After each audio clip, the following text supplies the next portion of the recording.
Merhabalar, kanalıma hoş geldiniz. Bugün sizlerle bu güzel çantayı yapacağız. Gerçekten detaylarıyla o kadar güzel oldu ki.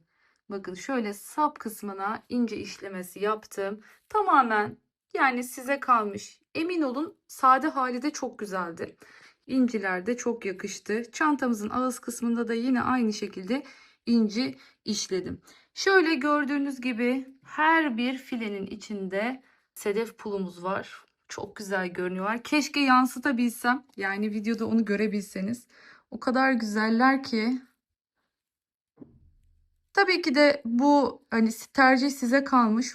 Dilerseniz bu pulu kullanabilirsiniz. Dilerseniz akrilik pullar tercih edebilirsiniz. Dilerseniz plastik pulla da olur. Hiç fark etmez. Elinizde ne varsa ya da hangisi olsun istiyorsanız kullanabilirsiniz. Bakın şöyle hemen göstereyim döndüre döndüre. Çok güzel bir taban hattımız var. İçinde şu anda bakın 4 tane 100 gramlık rafya var. Taban kısmında şöyle bir taban elimizde var. Onu söyleyebilirim. Yani böyle zarf gibi bir çanta değil. Oldukça güzel, kullanışlı bir çanta yaptık birlikte. Ben şimdilik videoyu size yetiştirebilmek adına bakın bu şekilde iğneyle şimdilik tutturdum ama siz buraya mutlaka bir tane küçük çıt çıt yapıp dikebilirsiniz.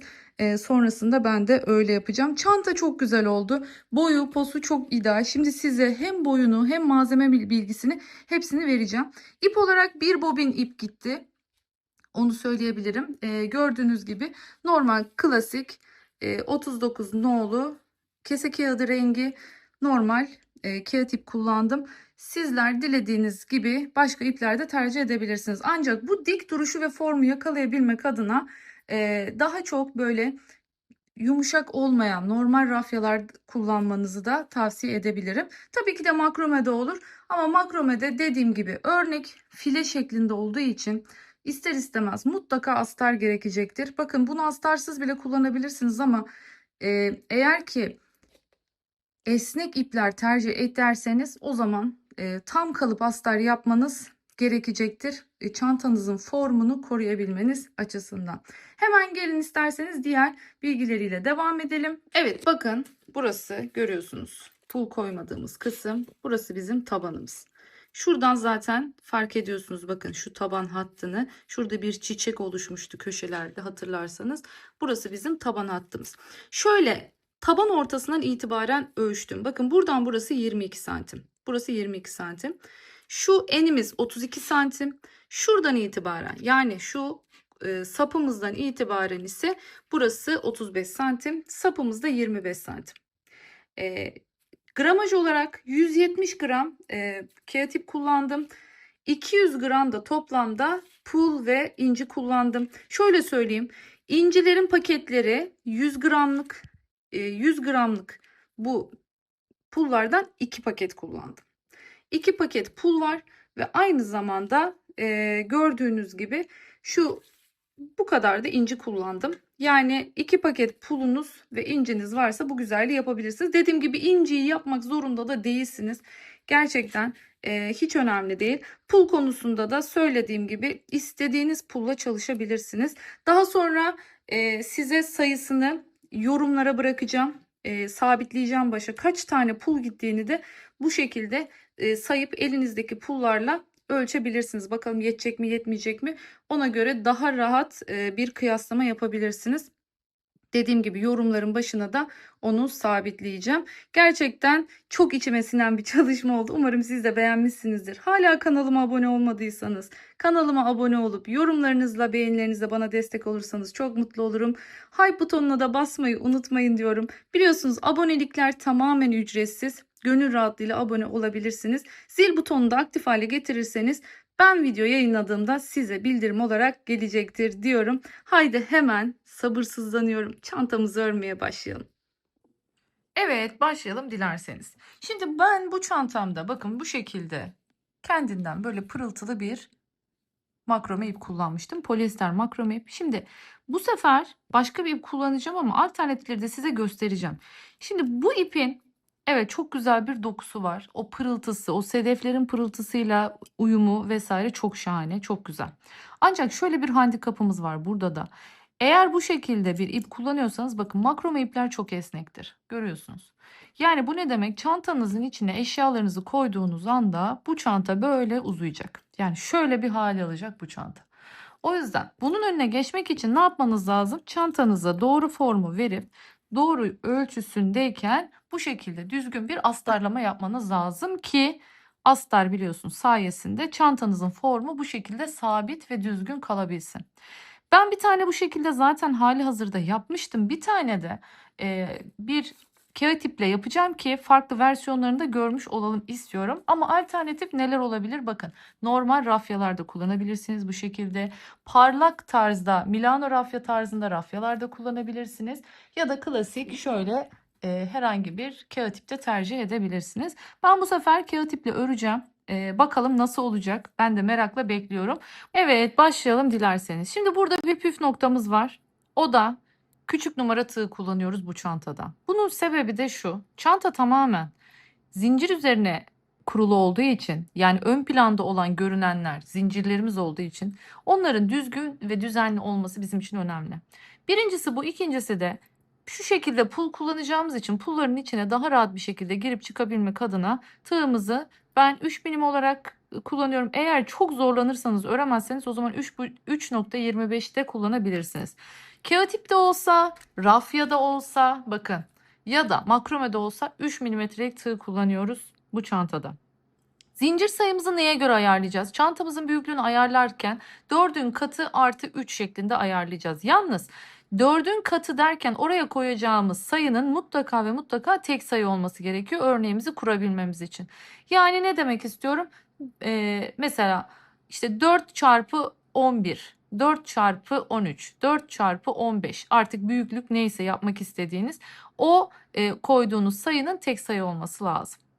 Bunu ne için yapıyoruz? Yani kastettiğimiz sayılar neyi temsil ediyor derseniz şuradaki boşluk bakın şu fileleri temsil ediyor.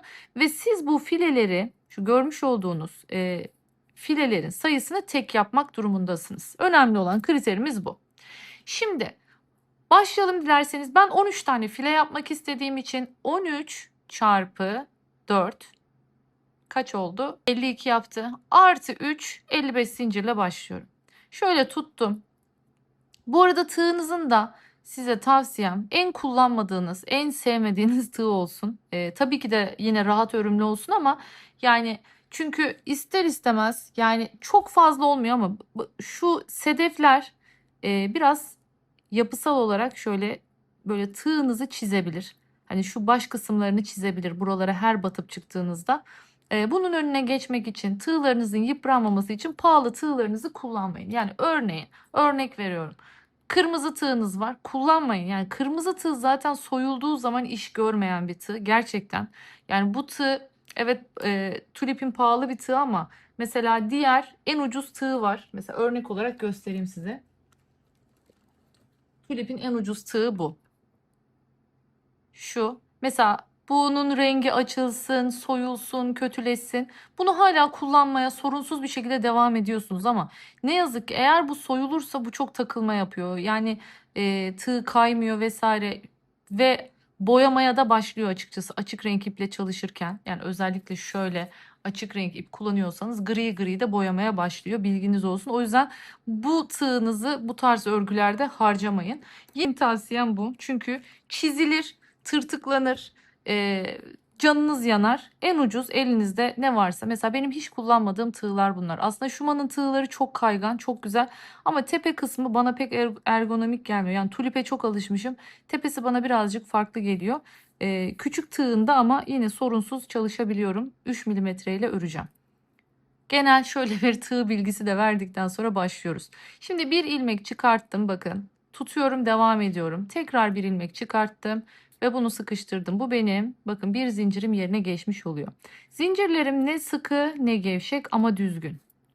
Çünkü karşı tarafta da yine bunun zincirle hep örgümüz olacağı için olabildiğince düzgün çekmeye çalışalım. Bakın çok gevşek zincirler istemiyoruz bu çantada. O yüzden tığımızı küçülttük. Özellikle kağıt ip çalışanlar biraz zorlanabilirsiniz 3 milimetre ile çalışırken. Mevcut günümüzdeki ipler biraz kalın olduğu için ne yazık ki. Ama örgümüzün ve çantamızın güzelliği için bu sefer katlanacağız. Şimdi ne dedik? 55 tane zincirimi hemen çekip geliyorum. Size hemen zincir ölçümü de söyleyeyim. Hani böylelikle kendi elinizin sıkılığını, gevşekliğini buradan anlayabilirsiniz. Hani benim zincirimle kendinizi kıyaslayarak anlayabilirsiniz. Bakın sıfır noktasından tutuyorum.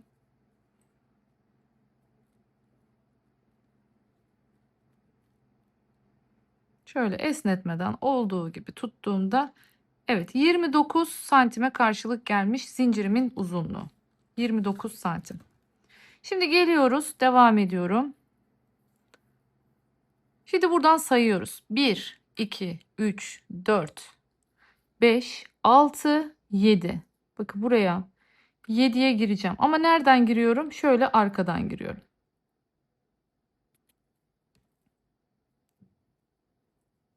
7. sık iğneye girdim ve bu şekilde bir tane kafesimi oluşturdum.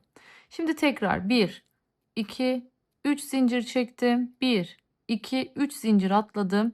Dördüncüye bakın bu şekilde sık iğnemi yaptım. 1, 2, 3 zincir. 1, 2, 3 zincir atladım. Dördüncüye sık iğnemi yaptım.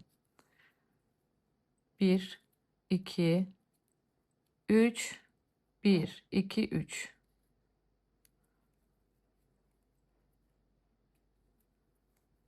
Anlaşıldı diye düşünüyorum. Bakın karşılıklı zincirlerinizi denk çektiğiniz zaman böyle aynı şu altla üstün mutlaka aynı gerginlikte olması gerekiyor örgümüzün güzel durması için. Son kez gösteriyorum. 3 tane zincirimi çektim. Geldim buraya 1, 2, 3 tane atladım. Dördüncüye girdim ve sık iğnemi yaptım. Şöyle elimle esnetiyorum. Bakın karşılıklı hizalarım doğru gidiyor. Şimdi bunu sıranın sonuna kadar tekrarlayıp geliyorum. Geldim sıranın sonuna. Bu yapmış olduğum son sık iğne benim. Bakın işaretleyicimi takıyorum. Ve dönüp dolaşıp geleceğimde bağlanacağım yer olacak. Burada şimdi üçlü gruplar oluşturacağız ve bu üçlü grupların ilk sık iğnesi bu olmuş oldu. Hemen geliyorum. Buraya boşluğun içine bir sık iğne daha yapıyorum. Hemen geliyorum yanına bir tane daha yapıyorum. Bakın bu şekilde 3 tane sık iğnemi yapmış oldum. Başlıyorum şimdi zincir çekmeye. Yine 1, 2, 3, 4, 5, 6 ve 7 tane zincirimi çektim. Aynı boşluğun içine giriyorum.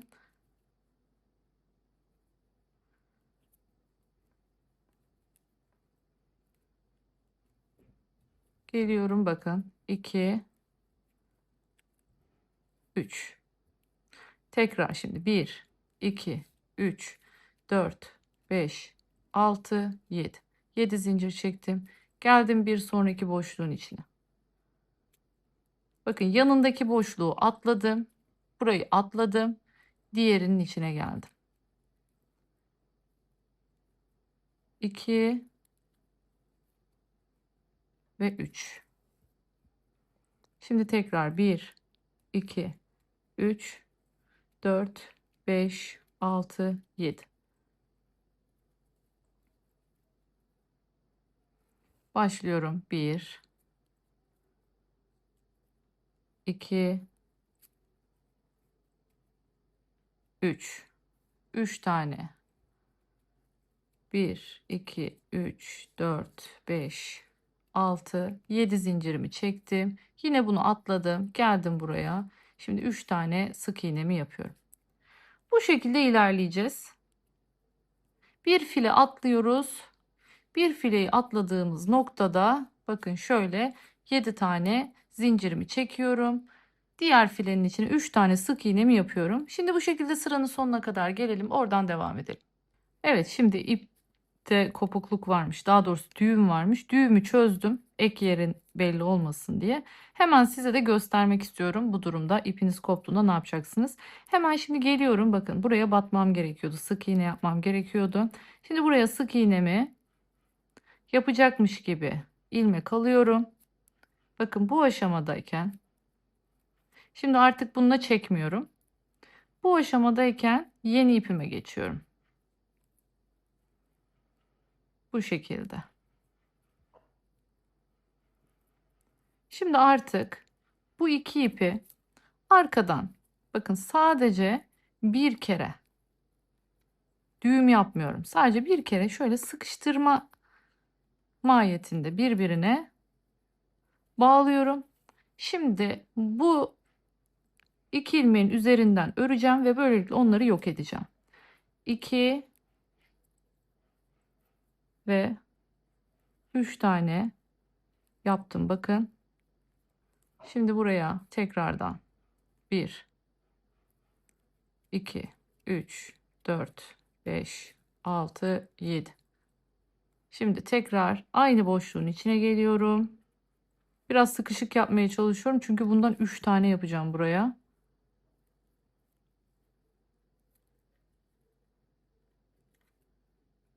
2. Bakın, üstünü örüp onları da yok ettim. 3 tane oldu. Şimdi tekrar 1, 2, 3, 4, 5, 6, 7 tane yapıp yine geldim. Şimdi buraya tekrardan 3 tane yapacağım.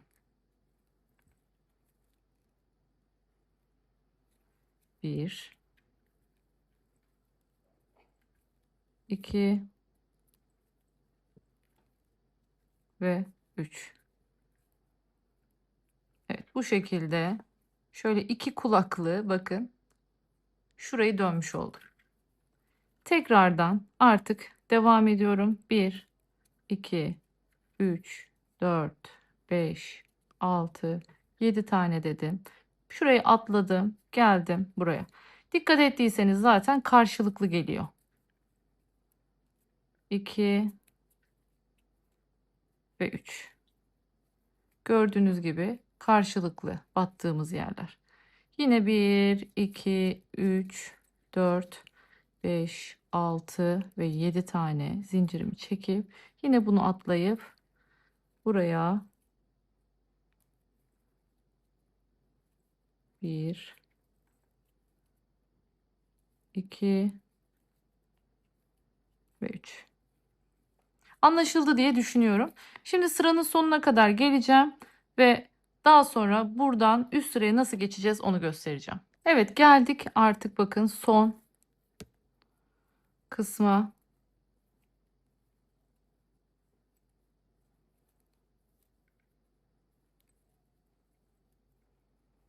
2 ve 3.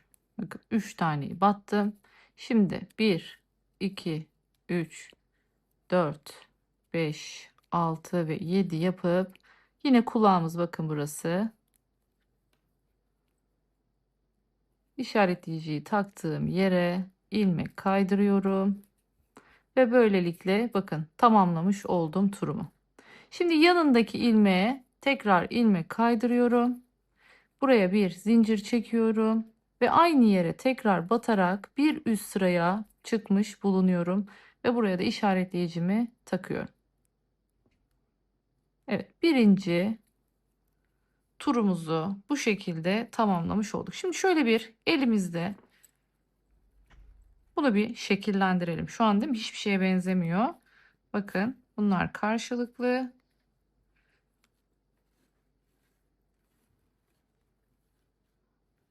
Evet, gayet güzel oldu. Burada aynı yere yapmamızın sebebi, bir taban formu oluşturmuş olacağız bu sayede. Bakın, çok güzel denk düştü, denk geldi. Şimdi bir üst sıradan yolumuza devam edelim. 1, 2, 3, 4 tane zincir çekiyorum. Buradaki 7 zincirle yerin tepesine batıyorum. Yine geliyorum. 1, 2, 3, 4 zincirimi çekiyorum. Geliyorum bu sefer buradaki üçlünün göbeğine, ortadaki sık iğnenin üzerine yine sık iğnemi yapıyorum. 1, 2, 3 4 tane zincirimi çekiyorum. Geliyorum buradaki göbeğe. Bakın zincirimin ortasına sık iğnemi yaptım. Şimdi 1, 2, 3 ve 4 tane bakın zincirimi çekip geldim buraya. Gördüğünüz gibi bu şekilde şimdi sıra sonuna kadar ilerleyip geleceğim. Şimdi son kez gösteriyorum. 1, 2, 3, 4 zincirimi çektim. Geldim buradaki zincir boşluğuna. Yine 1, 2, 3, 4 tane çektim. Geldim buradaki 3 tane sık iğnenin göbeğine. Bu şekilde. Şimdi adım adım ilerleyeceğiz. Bakın şöyle yavaş yavaş belli olmaya başlıyor örneğimiz. Dolaşacağız burayı aynen. Bakın bunları unutmuyoruz. Aynı yöntemle bir buraya, bir buraya, bir buraya, bir buraya şeklinde. Şimdi çepeçevre başladığımız yere kadar dolaşıp geliyorum. Evet, şimdi geldik yine sıranın başına. Bakın 4 zincirimizi yine çektik. İşaretleyicimi çıkartıyorum ve şimdi buraya ilmek kaydırmayla bağlanıyorum. Şimdi burada ilmek kaydırmayla yoluma devam edeceğim. Çünkü benim şu anda bakın şuraya gelmem lazım. Bakın bu şekilde geldim. Bağladım. Şimdi sıradaki bakın zincirlerden şöyle ilmek kaydırarak yoluma devam ediyorum. Giriyorum zincirin göbeğine, ilmek kaydırıyorum. Giriyorum, ilmek kaydırıyorum. Bu şekilde ilerliyorum. Şimdi buradaki bakın boşluğa giriyorum ve buraya bir sık iğne yapıyorum ve yine işaretleyicimi buraya takıyorum. Şimdi yanındaki sık iğnenin tepesine, şimdi buradaki boşluğa. Yani bu şekilde şu görmüş olduğunuz 7 zincirin tepesindeki sık iğnenin üzerine 3 tane sık iğne olacak şekilde yaptık. Şimdi 1, 2, 3, 4, 5, 6, 7.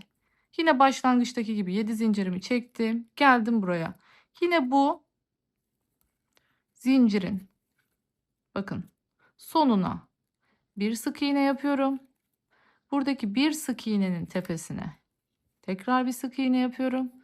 Ve hemen yanındaki zincir boşluğuna bir sık iğne yapıyorum. Ve böylelikle burayı da üçledim. Evet, altındaki karton küçük geldiği için altına kaçıyor. Bir de şunu deneyelim.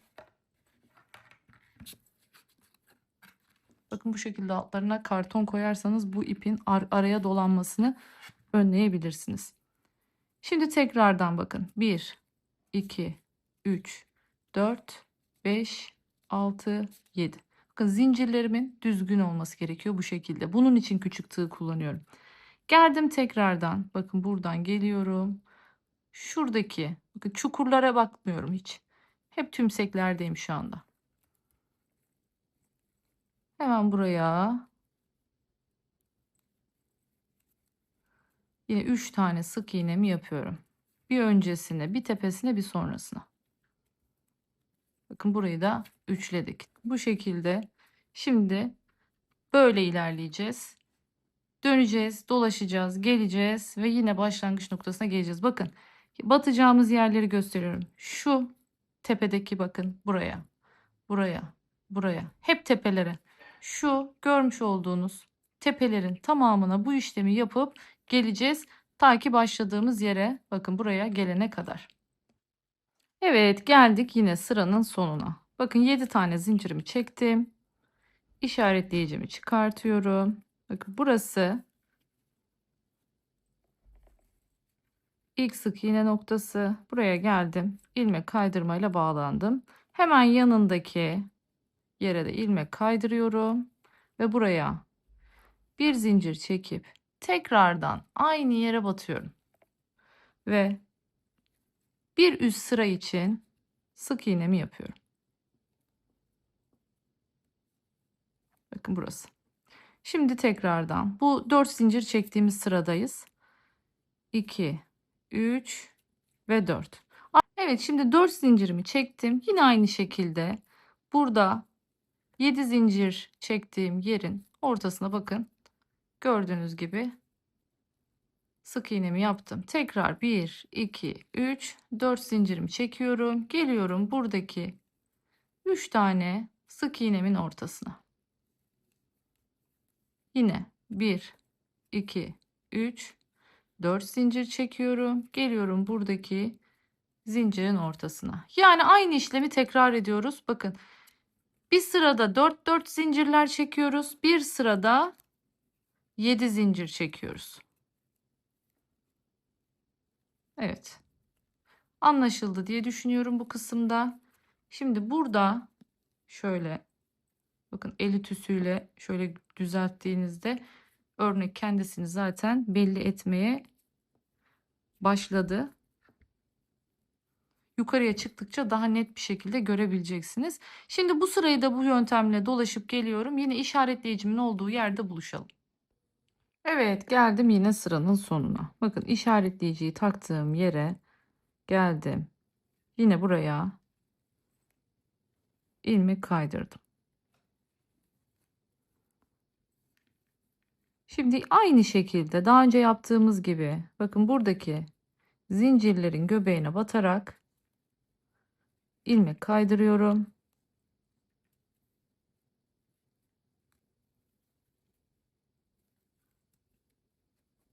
Ve gelip buraya bakın, 3 tane ilmek kaydırdım. Dördüncü olarak buraya sık iğnemi yapacağım. Yine buraya işaretleyicimi takacağım. Geldim. İkinci sık iğne, üçüncü sık iğne. Mantık burada böyle. Bir sık iğne varsa üzerine 3 tane yapıyoruz. 3 tane varsa üzerine 1 tane yapıyoruz şeklinde ilerleyeceğiz. Bakın, şimdi 3 sık iğne yaptığım sıralarda ne yapıyordum? 7 zincir çekiyordum. 1, 2, 3, 4, 5, 6, 7. Geliyorum bakın. Yine buraya tepedeki sık iğnenin bir öncesine, bir tepesine ve bir sonrasına.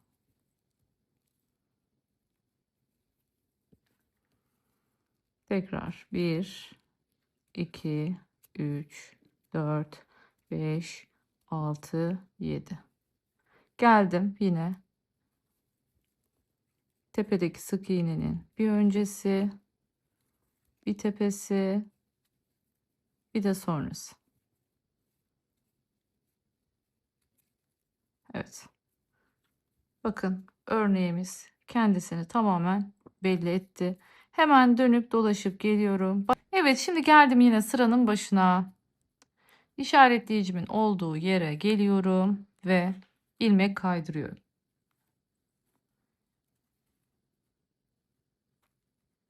Evet. Şimdi tekrardan hemen yanına ilmek kaydırıyorum ve buraya bir zincir çekerek sık iğnemi yapıyorum. Bakın, yine ne oldu? Tek, 3, tek şeklinde buradaki bu görmüş olduğunuz küçük baklavayı da yapmış olduk. Yine işaretleyicimi takıyorum başlangıç yerime.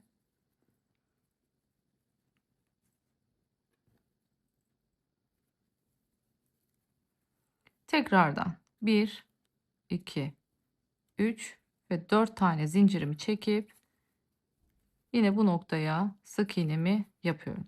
Şimdi burada artık hafif bir kıvrılma başladı ama henüz istediğim seviyede değil. Dilerseniz takabilirsiniz, dilerseniz takmazsınız.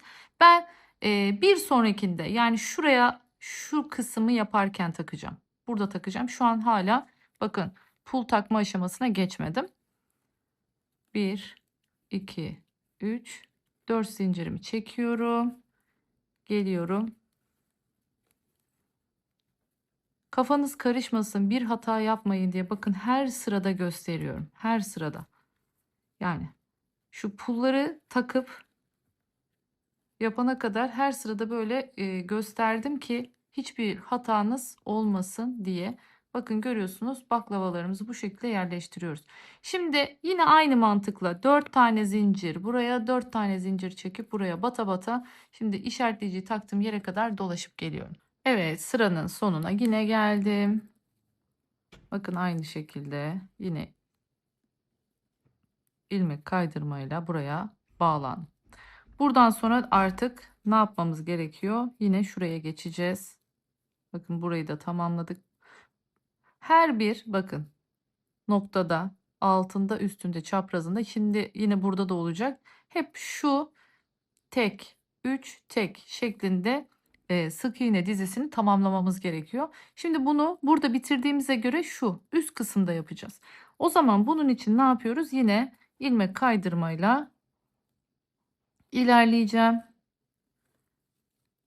2, 3 tane ilmek kaydırdıktan sonra giriyorum. Bakın buradaki boşluğa hemen sık iğnemi yapıyorum. Buna yine işaretleyicimizi takalım. Bu bizim bir üst sırada bağlandığımız noktamız olacak. Geldim sık iğnenin üzerine bir tane, geldim yanına bir tane. Bu şekilde yine bir üst sıraya geçmiş oldum. 1 2 3 4 5 6 7. Geldim buradaki sık iğneyi. Bir öncesine, bir tepesine, hemen bir yanına. Evet. Buraya da tek sık iğnenin üzerine 3 sık iğnemizi yaptık. Yine 7 tane zincir yine buraya derken bütün tepelere bu şekilde dolaşıp gelip buraya bağlanıp bir üst sıraya geçeceğiz. Hemen sıra sonuna kadar örüp geliyorum. Evet, geldim yine bakın başladığım yere işaretleyicimi çıkarttım. İlmek kaydırmamı yaptım. Yine geldim ikinciye, ilmek kaydırdım ve bir zincir çekip aynı yere tekrardan girdim.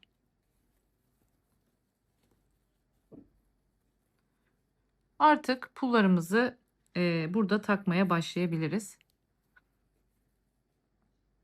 1 2. Şimdi 4 zincirimi gördüğünüz gibi çektim. Artık pullarımı takacağım. Alıyorum elime pulumu. Pullarınıza bakın. Şöyle önleri arkaları birazcık farklı oluyor. Bunlar orijinal pul olduğu için. Neresini tercih ederseniz onun yüzünden girip bakın bu şekilde ilmek çıkartıyorum ve sık iğnemi yapıyorum. Bu sık iğnelerim normalde yaptığıma göre bir tık daha gevşek yapıyorum ki böyle havada kalmasınlar. Şöyle aşağıya doğru inebilsinler. Şimdi yine 1 2 3 4.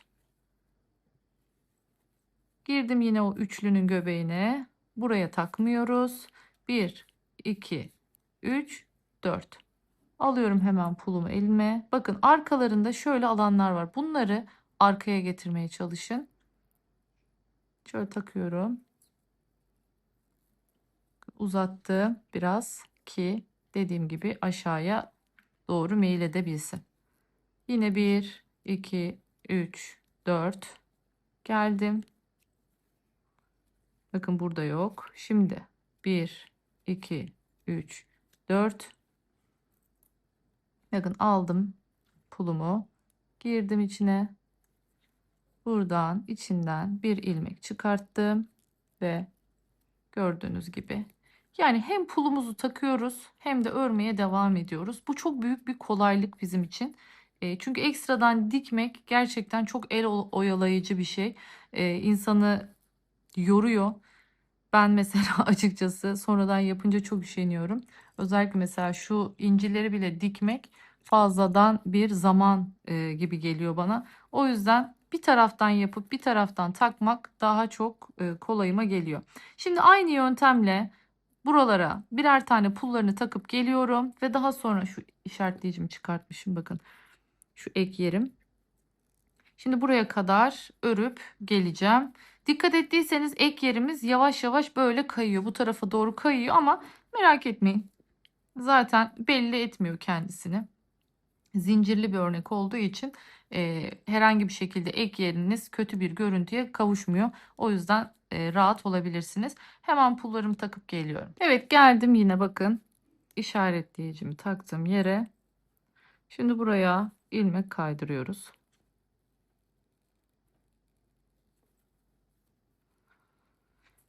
Yine ilmek kaydırmayla yoluma devam ediyorum. Bu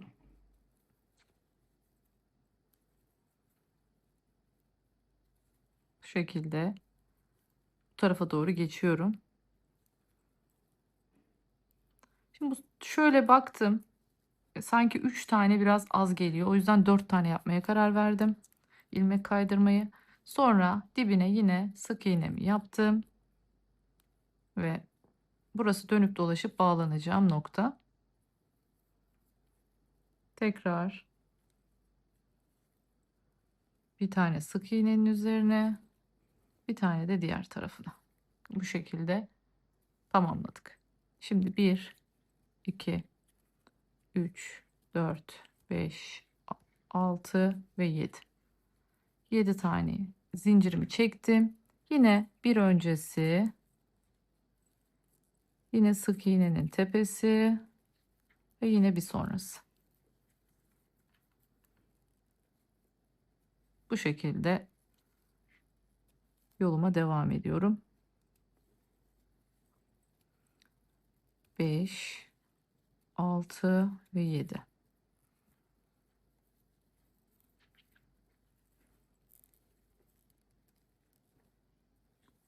Sonrası, öncesi, tepesi, bu şekilde. Şimdi bu sırayı tamamlayıp geliyorum. Evet, geldik yine ek yerimize. Buradaki bakın 1, 2, 3.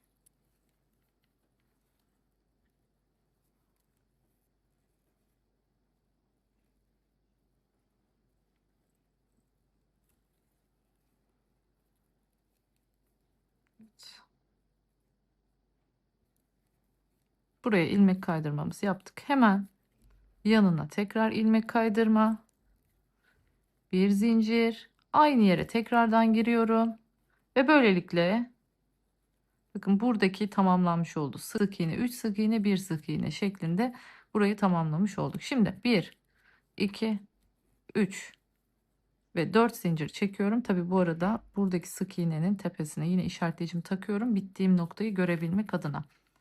Geliyorum, yine ne yapacağız? Pul takacağız. Bu sıradayız. Bakın arkasını önünü güzelce bakıyorum. Neresi düzgünse orası koyuyorum. Şimdi şöyle şu hareler hoşuma gidiyor benim. Çünkü bu çantamızın hasırıyla bir bütünlük olmasını sağlıyor. Eğer önünde ya da arkasında şu tonu görürsem onu bu tarafa öne geçiriyorum ki böylelikle hasırla bir bağlantı kurulabilsin pullar arasında.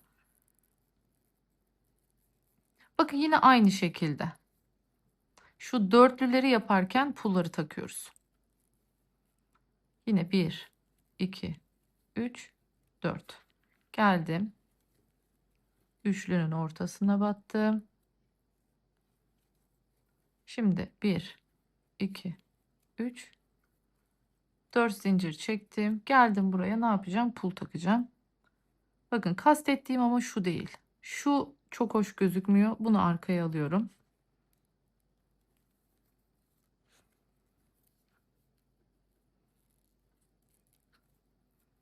Şimdi yine sık iğnemi yaptım.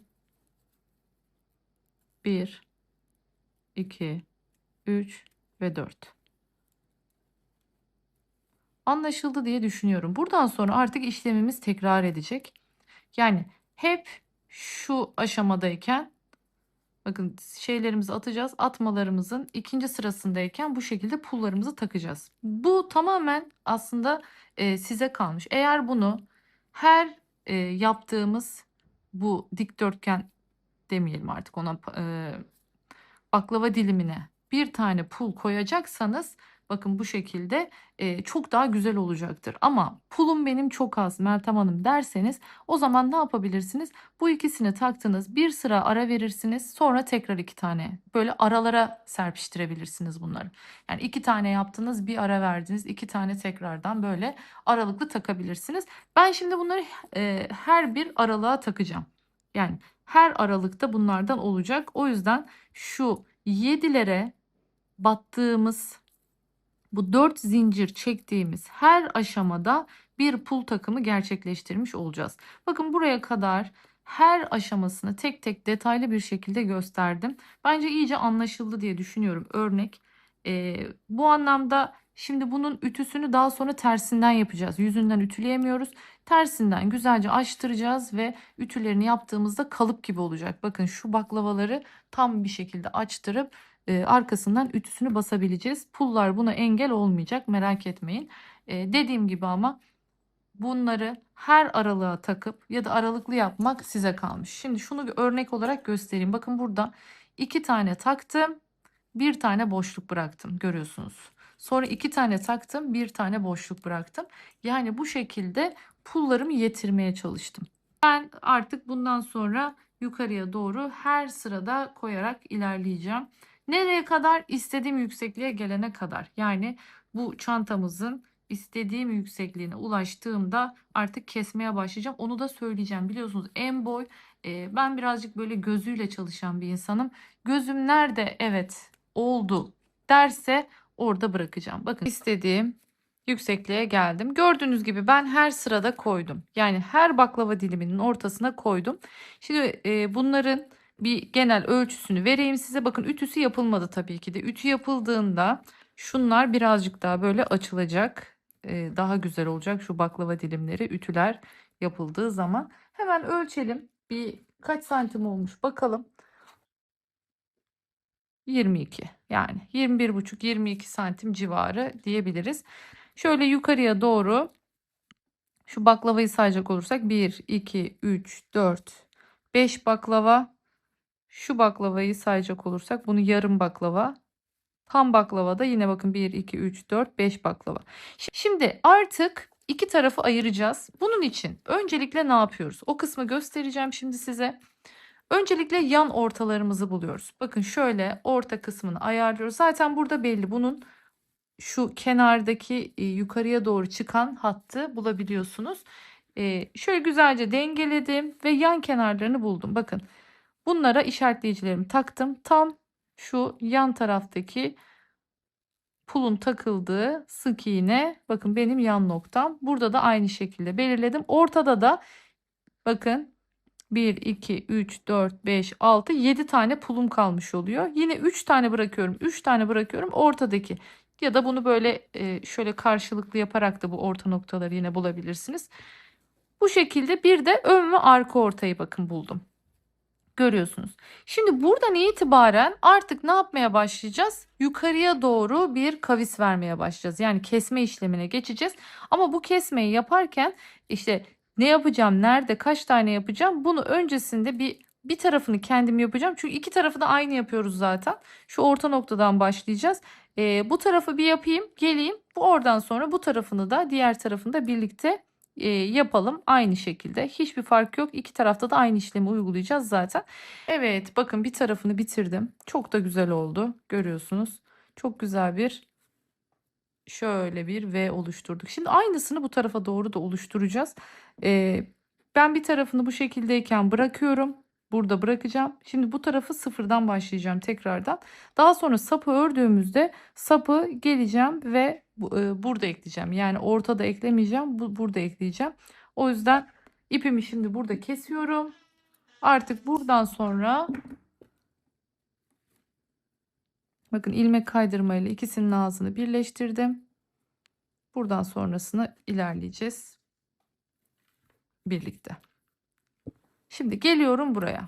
Bakın nereden başladım hemen onu göstermek istiyorum. İşaretleyicilerimi tam ortaya takmıştım hatırlarsanız.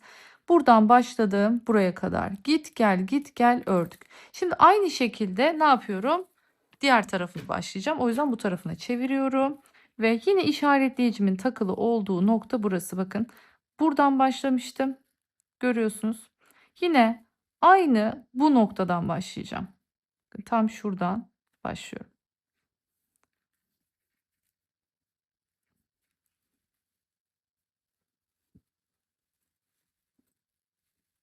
Tam neresi? Buradaki pulun üstü. Bu şekilde. Daha önce bir kez batılmış buraya. Aynı yere tekrardan giriyorum. Şimdi hemen bakın ne yapıyorduk? Aynı işlemi devam ettirdiğimiz için böyle pul olduğu zaman bunun üstünü üçlemek için buradaki hatırlarsanız zincire de batıyorduk. Bu şekilde yanına da battım. Şimdi ne yapıyorum? 7 tane zincir. Aynı mantıkla devam ediyorum. 3, 4, 5, 6 ve 7. Şimdi geliyorum. Normal örneğimiz nasılsa o şekilde devam edeceğiz. Sadece kenarlardan eksilerek yukarı çıkacağız. Bakın hemen bir öncesine, bir tepesine, bir sonrasına yine sık iğnelerimi yaptım. Tekrardan 1, 2, 3, 4, 5, 6, 7. Yine geliyorum. Bakın öncesi, tepesi ve sonrası. Şimdi bu kısım anlaşıldı diye düşünüyorum. Buradan aynı mantıkla örerek gideceğim. Nereye kadar? Şu orta işaretleyiciyi taktığım noktaya kadar. Tam bu noktaya geleceğim ve buradan sonra artık yukarıya doğru nasıl eksiliyoruz onu göstereceğim. Evet, şimdi geldim. Bakın tam işaretleyiciyi taktığım orta noktaya. Yine aynı şekilde buraya bir öncesine batıyorum. Bir tane de şunu bir şuradan alayım. Şuraya takayım. Mani olmasın. Aynı bakın bunun üstüne aynı arka tarafta olduğu gibi tekrardan batıyorum. Bakın bu şekilde. Şimdi burada 1, 2, 3 ve 4 zincir çekip dönüyorum. Şimdi 4 zincirli kısmı geçiyoruz. Bunun için 4 zincir çekip döndüm. Ne yapıyorum? Hemen pul takmaya başlayacağım. Pulları biliyorsunuz 4 zincirli kısımda takıyorduk. Bakın bu sefer tek fark ne? Pulu öne almıyorum. Çünkü artık arkadan ördüğüm için pulumun ön tarafa gelmesi lazım. O yüzden ne yapıyoruz? Pulu şu şekilde arkaya alıyorum. Koydum ve yine o biraz uzunca bir sık iğnemi yaptım. Tekrar 1, 2, 3, 4. Geldim. Yine burada 3 tane vardı hatırlarsanız. 1, 2, 3. Bu 3 tanenin ortasına bir tane batıyorduk. Bir sık iğnemi yaptım. Yine 1, 2, 3, 4 tane zincirimi çektim. Yine pul takacağım. Pulumun bakıyorum iki tarafına, burası düzgün. Bunu öne getiriyorum. Bakın şimdi size dediğim şeyi hani hatırlarsanız demiştim yani yeni bir tığ kullanmayın ya da pahalı tığ kullanmayın diye söylemiştim. Bakın bunun nedeni şimdi göstereyim. Şu an siz belki göremiyorsunuz ama şurası çizik çizik oldu bir. Bakın şuralar gitti, iyice grileşti. Şu burun kısmı soyuldu, grileşti. Yani bu illaki bu sedef, özellikle orijinal sedef pullarda yaşanan bir durum. O yüzden e, yazık olmasın. En ucuz, en sevmediğiniz, en eskimiş tığınızı kullanın. Evet, şimdi yine 4 tane bakın zincirimi çektim. Yine ortaya battım. Yani aynı işlemi bu sefer sadece arkadan gidiyoruz. Bir ters bir yüz şeklinde gidiyoruz. Ama hiç merak etmeyin. Bakın görüyorsunuz. Şurada görebilirsiniz. Hiç belli bile değil. Gayet güzel oldu. Anlaşılmıyor yani tersinden örüldü. O açıdan ip koparmadan böylece devam edebiliyoruz. Şimdi Evet. Şimdi buradan devam ediyorum. Ne işaretleyicimi şöyle takayım size. Şu orta noktam burasıydı. Bu orta noktanın bakın hemen bir öncesindeki şuraya işaretleyicimi takayım. Hatta şöyle takayım, kaymasın. Şimdi buraya kadar örüp geliyorum. Bu noktadan yukarıya devam edeceğiz. Evet, şimdi yine zincirimi çektim. Bakın dediğim yere geldim. 4 tane değil. Sadece bakın buradan. En son pulu takarken 4 değil 3 zincir çekiyoruz.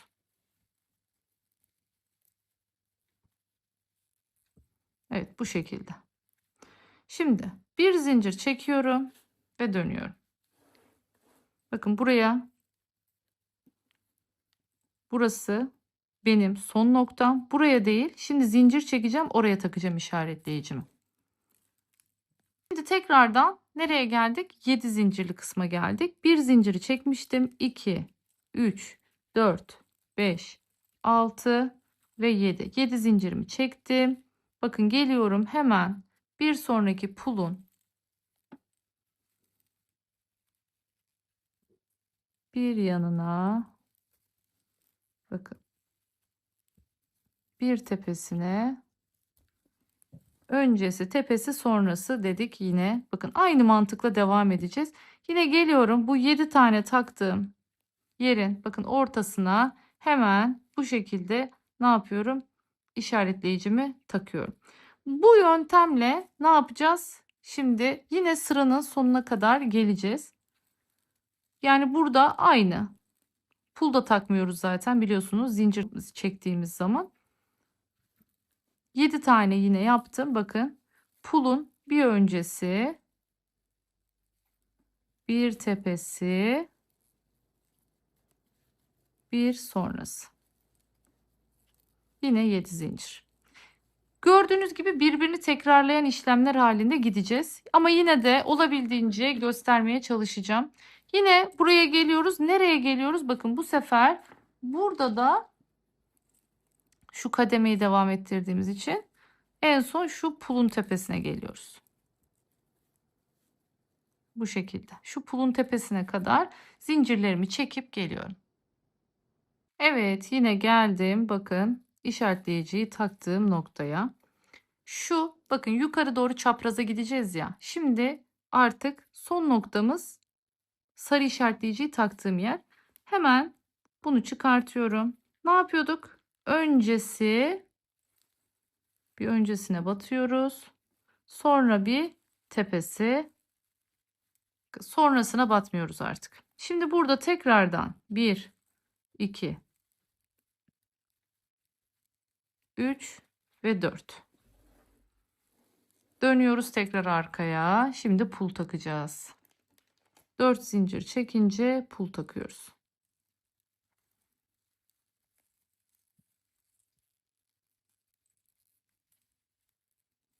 Evet, şimdi yine 1, 2, 3, 4 tane zincir çekip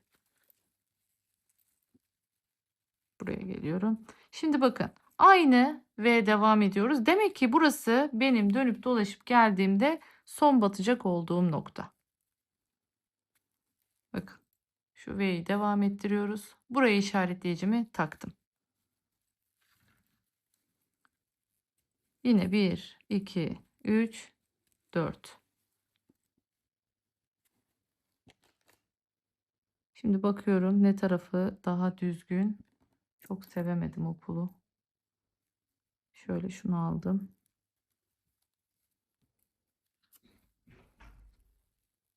Taktım. Yoluma devam ediyorum. Şimdi tekrardan sıranın sonuna buraya kadar örüp geliyorum. Yine bakın sona geldim. İşaretleyicinin olduğu yere geldim. Şimdi eğer ki en son sırada pul takıyorsak ne yapıyorduk? 3 zincir çekiyorduk. Bunu unutmuyoruz.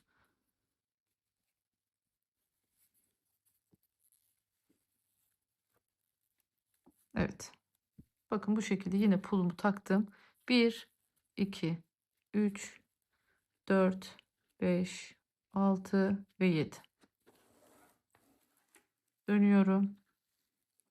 Yine pulun öncesi, tepesi ve sonrası. Bakın mantık anlaşıldı artık diye düşünüyorum.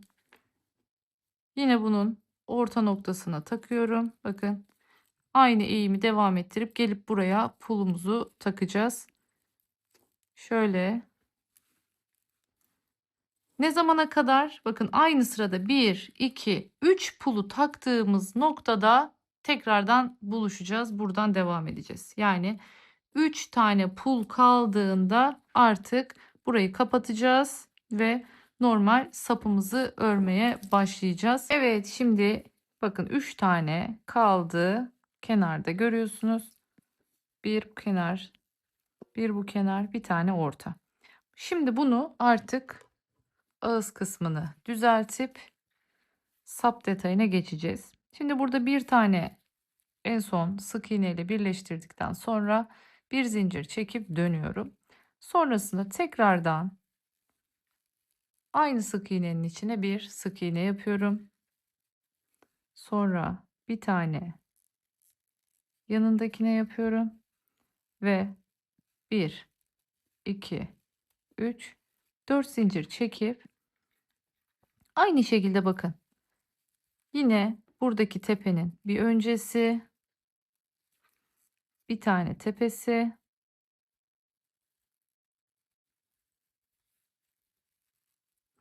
bir tane sonrası. Tek fark ne? Arada 7 tane çekiyorduk. 7 değil 4 tane çekip burayı bu şekilde düzlüyoruz artık. Yine aynı şekilde 1, 2, 3, 4 tane çektim. Geldim şimdi buraya.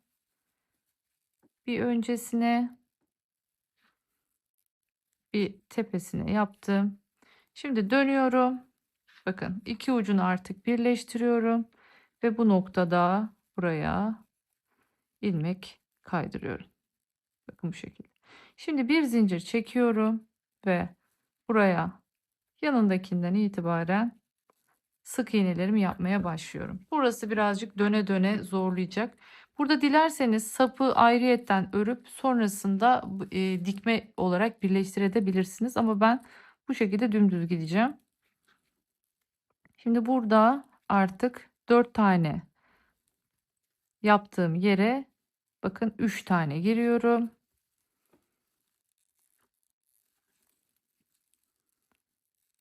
Sonrasında buradaki 3 tane sık iğne,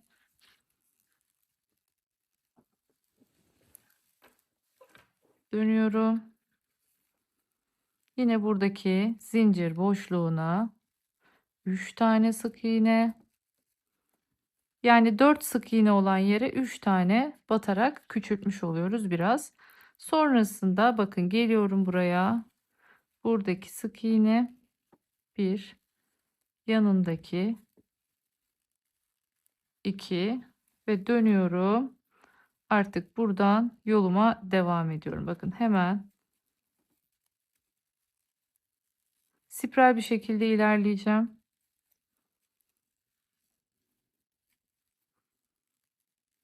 Bu şekilde sapımızı döne döne yapacağız.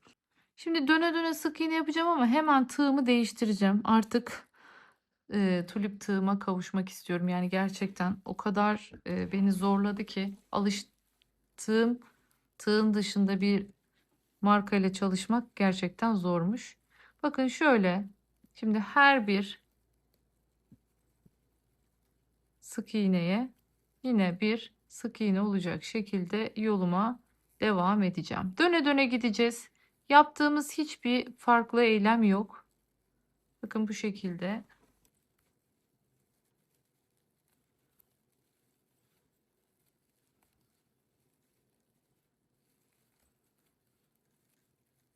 Hemen ben dolaşıp geleceğim. Sonrasında size kaç santim olduğunu söyleyeceğim ve bunu diğer bu tarafa birleştireceğiz birlikte ve sonrasında çantamızın ağız detayını çalışacağız. Haydi hemen sapımı örüp geliyorum. Evet, şimdi sapımız hazır. Hemen size santim olarak ölçüsünü söyleyeceğim.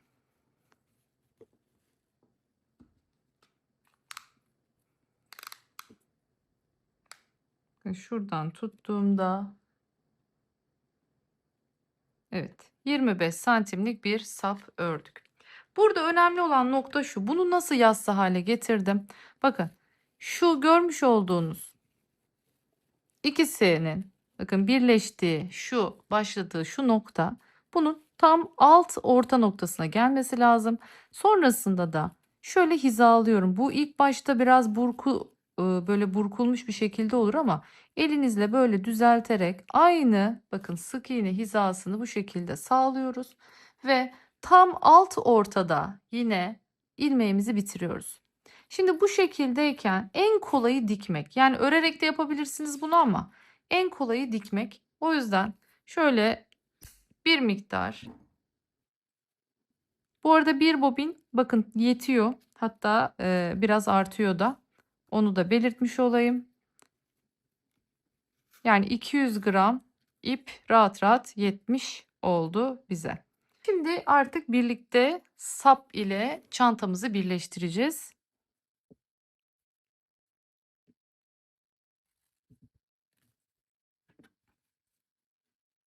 Şimdi tam bu şuradaki ek noktasına gelecek bakın. Bu buradaki ek ama onun öncesinde şurayı bir hizayı şöyle düzlemek adına bakın buraya bir iğneyle ilmek kaydırma yapmış oluyorum. Bir sonrakine giriyorum. Sonra tekrardan ipin çıktığı noktadan evet bakın bu şekilde burayı hafiften bir meyil vermiş olduk.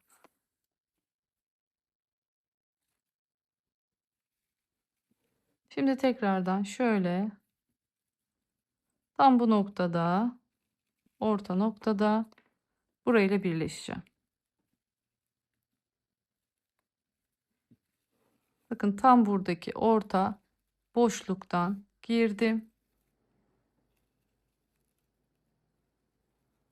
Şimdi tekrar geçeceğim aynı noktadan. Şöyle burayı birleştiriyorum. Şimdi yanından devam ediyorum. Yanındaki sık iğne, buradaki sık iğne. Sonra yine devam ediyoruz. Yanındaki sık iğne, buradaki sık iğne. Hatırlarsanız şu boşluklara 3 tane sık iğne yapmıştık. O yüzden şuradaki zincir boşluğunu 3 sık iğne ile hizalayacağım. Şimdi bu birinci, şöyle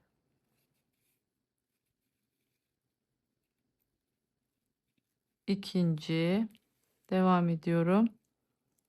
Şöyle üçüncü. Evet. Bu şekilde bakın burayı birleştirmiş olduk. Şimdi artık bu noktada ne yapıyoruz? Hemen sık iğnelerimizin arasından şimdi bu ipimizi döndüreceğiz.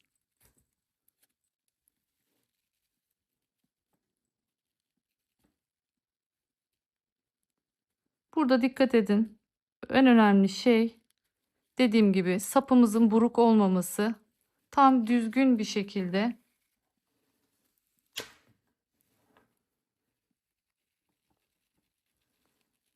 sapımızın hizasını alırsak çantamız da güzel olacak. Bakın artık sona doğru yaklaşıyoruz. Bir tek ağız kısmı kaldı.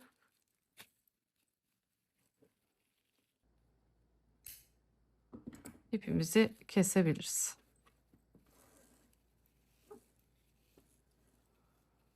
Evet, şimdi şöyle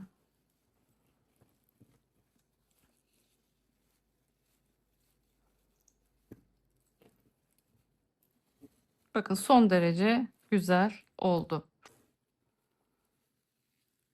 Evet, şimdi tam bu noktadan başlıyorum. Bakın. Şöyle görüyorsunuz. Şuradaki sık iğneden giriyorum.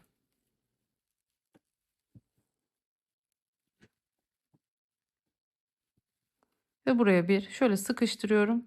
Böylelikle bir nevi bir sık iğne yapmış oluyorum. Sonra geliyorum. Hemen yanındaki zincir boşluğuna. 1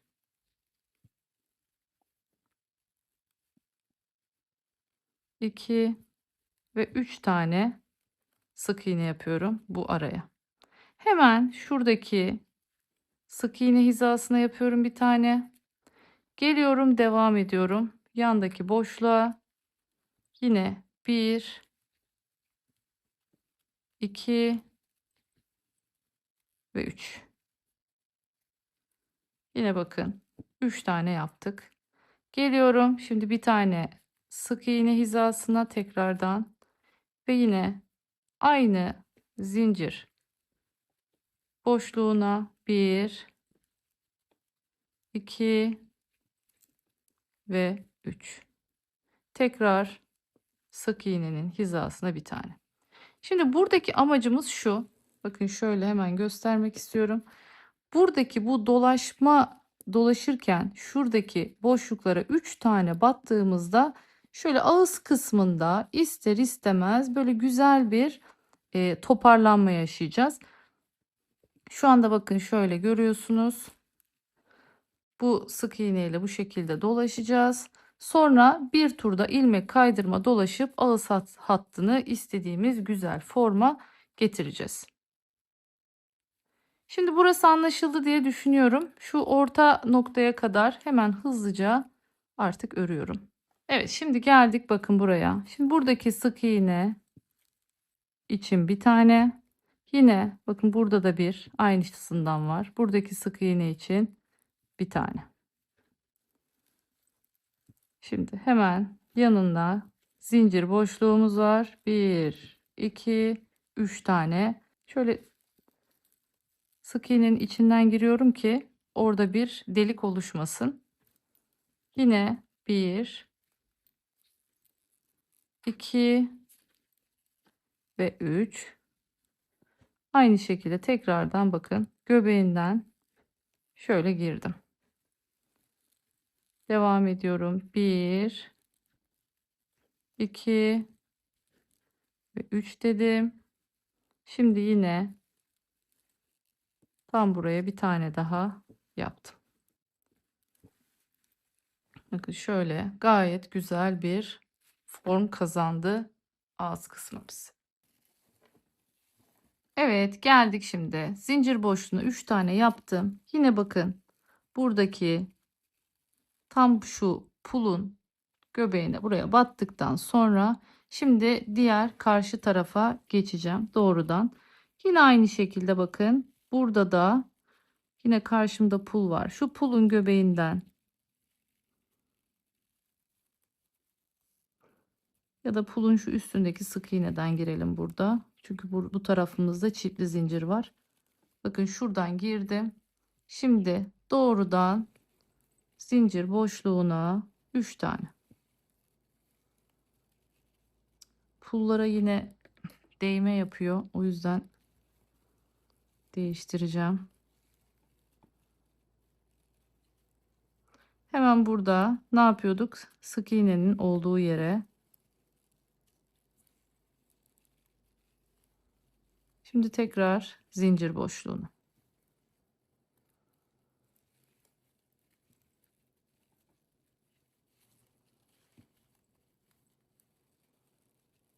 İki ve 3. Şöyle döndüreyim.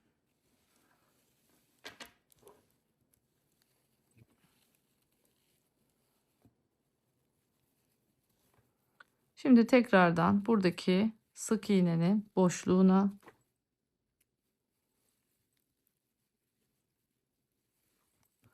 ve 3 zincir.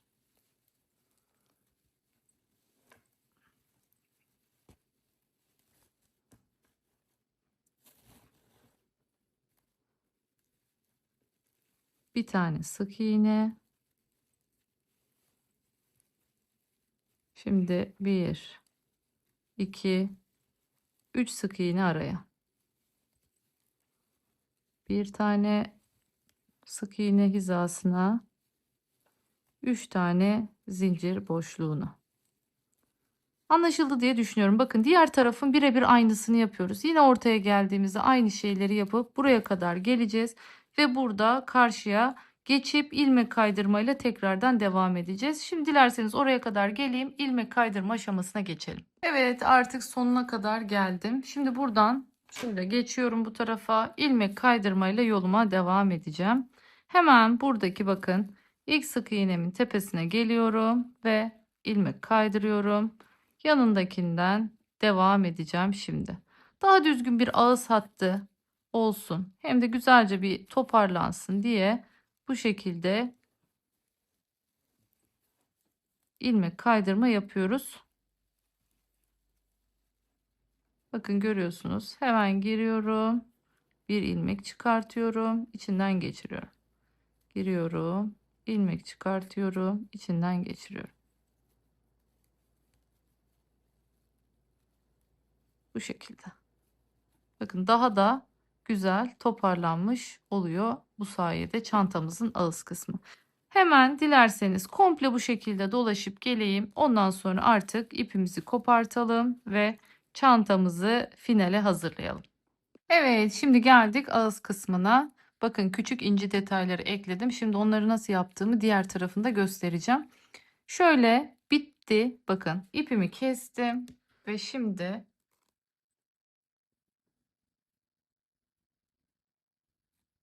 iğneme takıyorum. Buradaki ilk ilmek kaydırmadan geçiyorum.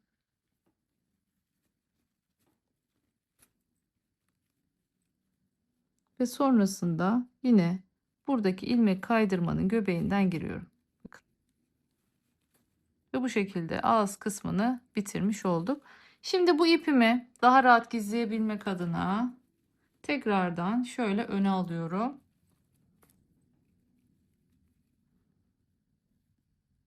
Ön taraftan şöyle sık iğnelerimin arasından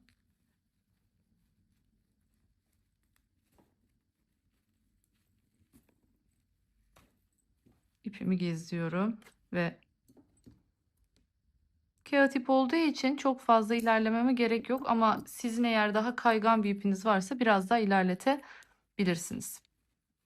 Evet. Şimdi nasıl dikiyoruz bunu? Bakın bir ipi tuttum. Buradan buraya kadar geldi. Şimdi ipin tekrardan tutacağım. Şuradaki şu ağız kısmını yapacağız. Şöyle bakın şeffaf iplerim var. İnce misine iplerim. O kadar ince ki görüyorsunuz kıl gibi gözükmüyor. E, Ben burada yine de birazcık daha sağlam olması açısından iki katlı kullanıyorum. Bakın yine de tabii ki de kopuyor ama bayağı bir asılmanız gerekiyor. Öyle hemen çok kolay kopacak cinsten de değil. Şimdi burada ne yapıyoruz? İpimizin bakın tam ortadan çıkacağım şimdi. Buradaki sık iğnenin göbeğinden girdim.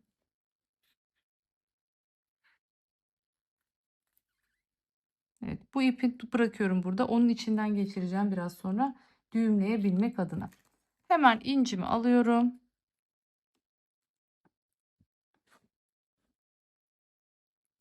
Şimdi tekrardan buradaki diğer sık iğnenin göbeğinden geçiyorum arkaya ve bu arka kısımda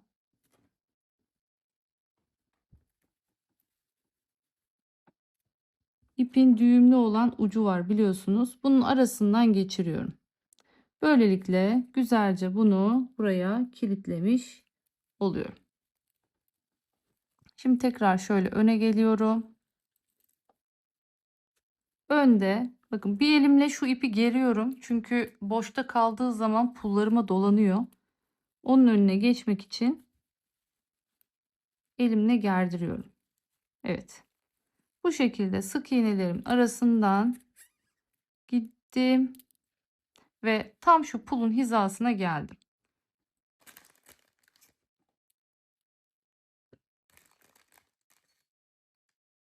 Şu gerçek inci şeklinde olan yani yamuk yumuk olan inciler var ya ben onları seviyorum. daha çok. Yine bakın bir elimle gerdiriyorum ipi dolaşmasın diye. Bir taraftan yatayda ilerlemeye çalışıyorum.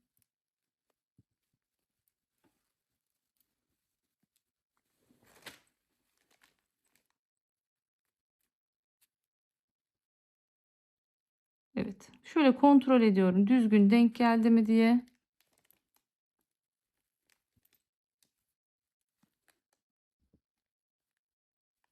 Evet.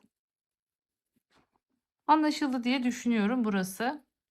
Bu şekilde şimdi sırayla yoluma devam edeceğim. Evet, şimdi aynı mantıkla bakın saplarını da bu şekilde incilerle süsledim. Araları istediğim kadar arttırabilirim. Yani burada artık dizayn tamamen size kalmış. Ben şöyle bir şu enli sap görüntüsünü bununla halletmiş oldum. Bakın burada hemen hepsini dizip geldim. Buradan devam edelim. Bakın buradakiyle aynı olduğu için başlangıcından sonra çok detay göstermedim. Zaten burada da aynısını yaptık. Farklı bir şey yapmadık. O yüzden direkt şöyle göstereceğim şimdi.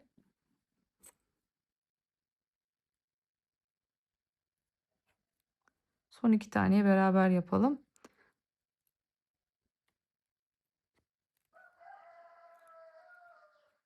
Bakın şuradan çıktı ip. Şu an siz tabii hayalet ip olduğu için göremiyorsunuz. Şuradan çıktı ip. Yine boncuktan geçirdikten sonra aynı noktadan geri gidiyoruz. Burada kriterimiz şu. 2 tane sık iğne bakın aşağı iniyorum.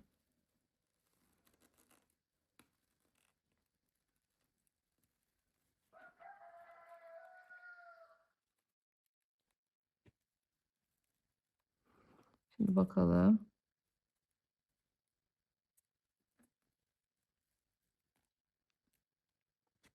Evet. Gerdim. Bakın sıralı bir şekilde boncuklarımızı dizdik. Şimdi son olarak bir tane daha koyacağım. Ve bu noktada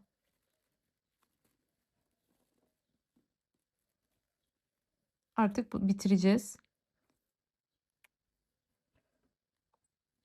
Güzelce gerdim.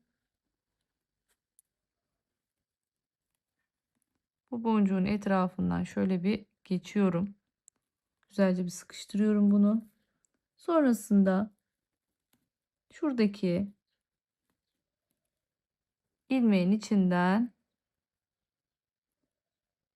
geçeceğim ve geçerken de güzelce bunu sıkı halde tutacağım.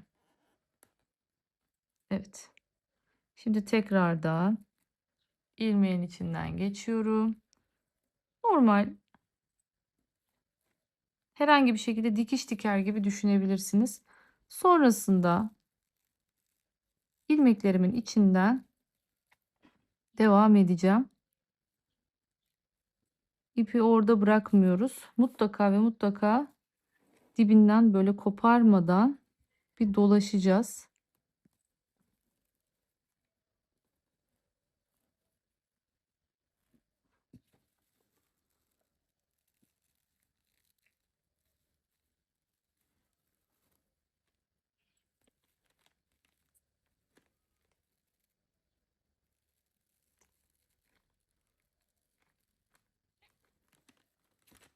Evet, bakın bu şekilde sapımızı güzelce incilerle dizdik.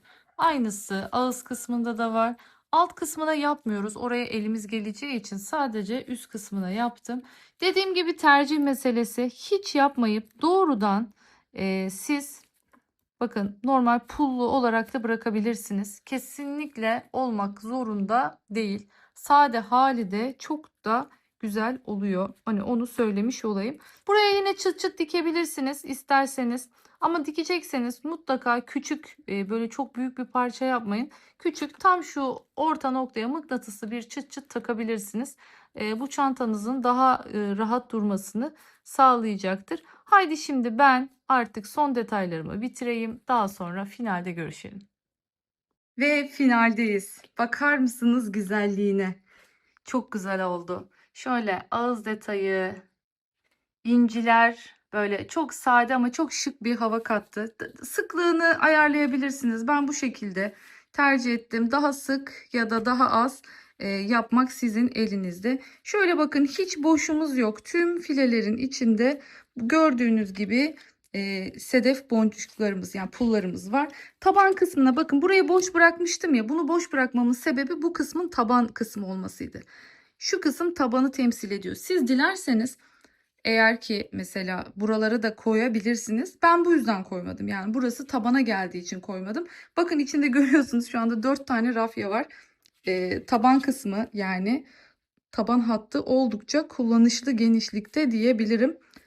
Çok beğendim. Çok güzel oldu. Ağzını şimdilik ben iğneyle tutturdum. Vaktim kalmadı. Sizler buraya normal içinden şöyle bir küçük mıknatısı çıt çıt dikersiniz. Çok güzel oldu. Umarım siz de beğenmişsinizdir ve bu güzelliği benimle buraya kadar örmüşsünüzdür diyorum. Bir başka güzellikle daha görüşünceye kadar kendinize çok iyi bakın. Hoşça kalın. Kanalıma abone olmayı unutmayın.